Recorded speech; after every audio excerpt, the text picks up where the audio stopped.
How's it going, everyone? I'm Andrew with SpeedTech Lights, and today we'll be going over our Carbine 140 Spotlight.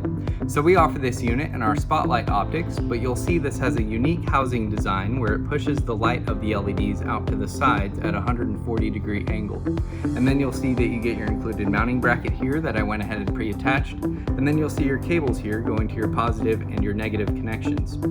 And then on this unit, you'll have 15 LEDs pushing 2,850 lumens. So let's go ahead and turn this unit on and go over the optics.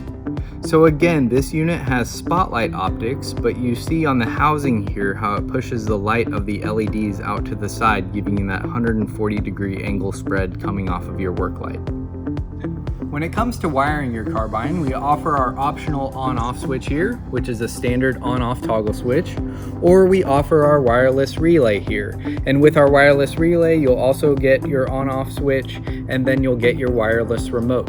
Now with your wireless remote, you have your on-off buttons here, and then you do have a couple flash patterns you can activate off of your wireless remote switch here.